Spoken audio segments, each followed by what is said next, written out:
여러분, 안녕하세요. 어느덧 아름다운 후예에서 벌써 4일째네요. 계속해서 후예 여행 시리즈와 흥미로운 이야기들을 들려드릴게요. 다들 준비되셨나요? 오늘은 베트남에서 가장 많은 자녀를 둔 왕에 대한 이야기입니다.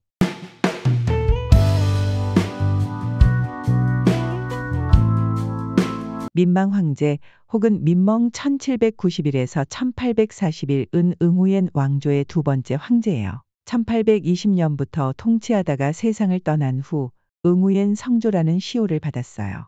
본명은 응우옌 푹담이고 다른 이름으로 응우옌 푹기에우라고도 불렸죠. 후에 있는 민망 황제의 능묘 일부 모습도 남아있어요. 그는 자롱 황제와 순천 고왕후 쩐티당의 네 번째 아들이었어요. 민망 황제는 응우옌 왕조 역사상 가장 엄격한 왕으로 평가돼요. 특히 부패한 관리들에게는 가차없이 엄벌을 내렸죠. 심지어 황실과 가까운 사람이라도 예외는 없었어요. 대남실록에 따르면 1823년 5월 내무부 관리였던 리후오디엠이 금 1량을 훔친 일이 발각됐어요. 당시 법률에 따르면 국고를 훔친 자는 양이 많든 적든 사형을 당해야 했어요. 하지만 공적이 많았던 리후오디엠에게 형부는 사형 대신 귀양형을 선고하려 했어요. 하지만 민망 황제는 이를 받아들이지 않았어요. 그는 직접 명령을 내려 리후오디엠을 후예시 동바시장에서 공개 처형하도록 했어요. 모든 백성이 직접 보고 경각심을 가지게 하려는 목적이었죠. 1831년 11월 또 다른 내무부 관리였던 응우옌득두옌이 향나무 수지를 빼돌렸다가 적발됐어요. 이에 민망 황제는 다음과 같은 명령을 내렸어요. 원래라면 동문시장에서 공개 처형해야 하지만 이번에는 그의 손 하나만 잘라 걸어두겠다. 그리고 벼슬에서 파면하고 평생 반성하게 할 것이다. 그래야 모든 사람이 보고 깨닫고 다시는 이런 일을 하지 않겠지. 그뿐만이 아니었어요. 1834년에는 지역관리였던 쯔엉득이 천관을 횡령한 뒤 도적에게 빼앗겼다고 거짓 보고했다가 발각되어 교수형을 당했어요. 같은 해 또 다른 관리인 호바나도 부패 혐의로 참수당했어요. 민망 황제는 부패 관리들에게 특히 엄격했어요. 황실과 가까운 사람이라도 예외는 없었죠.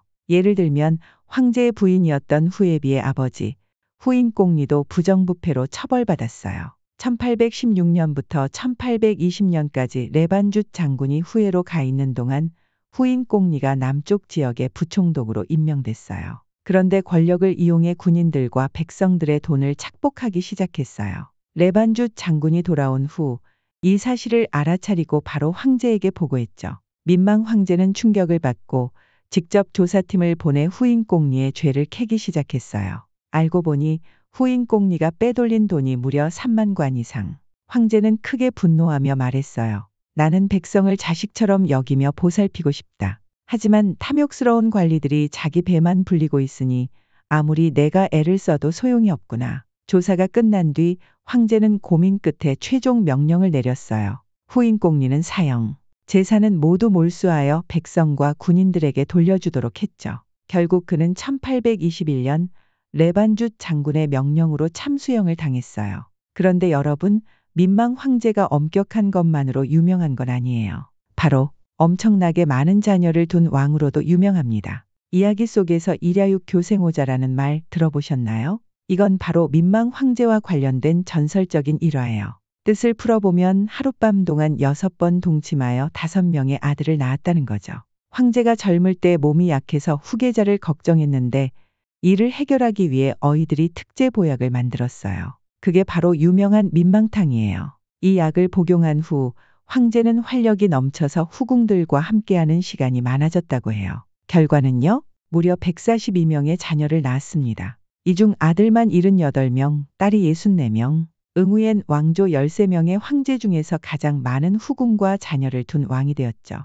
실제로 황제는 후궁이 많았기 때문에 매일 밤 5명의 후궁이 번갈아가며 시중을 들었어요. 한 명은 담배와 곶감을 준비하고, 한 명은 부채질, 또 한 명은 마사지, 한 명은 노래를 부르고, 마지막 한 명은 잔심부름을 한다. 이렇게 5명이 교대로 황제를 모셨다고 합니다. 그 중에서도 가장 사랑받은 후궁은 현비 응오티찐과 레탄 응우옌자티였어요. 현비는 4명의 왕자와 2명의 공주를 낳았고 레탄은 7명의 왕자와 3명의 공주를 낳았어요. 여러분 어떠세요?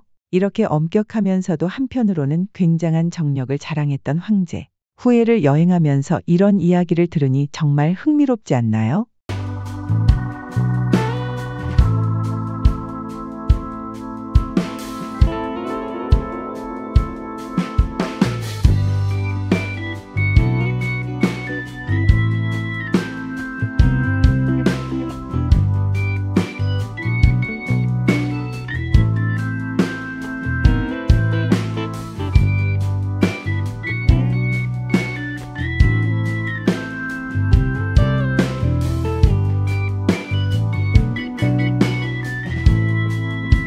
이제 민망 황제와 당대의 유명한 여성 시인 바후엔 타인관 사이의 흥미로운 일화를 들려드릴게요. 그리고 황제가 내린 특이한 조서에 대한 이야기도 함께요. 첫 번째 이야기입니다. 바후엔 타인관은 베트남에서 놈이라는 문자를 사용한 시인으로 유명했어요. 그래서 민망 황제는 그녀를 후예로 불러 궁중 교육관으로 임명했죠. 그녀는 왕궁의 후궁들과 궁녀들에게 글을 가르치는 역할을 맡았어요. 어느 날 황제가 높은 신하를 축하하는 자리에서 직접 붓을 들어 두 글자를 써서 선물로 줬어요. 그리고 바후엔 타인관에게 물었습니다. 어때? 괜찮은 글씨인가? 그녀는 황제의 용맹한 글씨체를 한참 바라보다가 이렇게 대답했어요. 폐와 복은 가장 두텁고 수는 가장 길어야 합니다. 황제는 처음엔 무슨 뜻인지 몰랐지만 다시 자신의 글씨를 보더니 피식 웃었어요. 왜냐고요?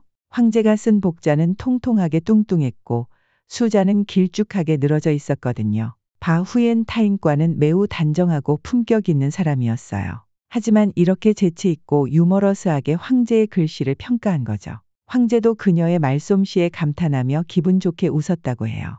두 번째 이야기입니다. 1822년 민망 황제가 베트남 북부로 가게 되었어요. 이유는 청나라 중국로부터 책봉식을 받기 위해서였죠. 그런데 북부에서 황제는 깜짝 놀랐어요. 왜냐하면 당시 북부 여성들이 입고 있던 전통 복장이 황제 눈엔 너무 이상하게 보였거든요. 그게 뭐였냐고요?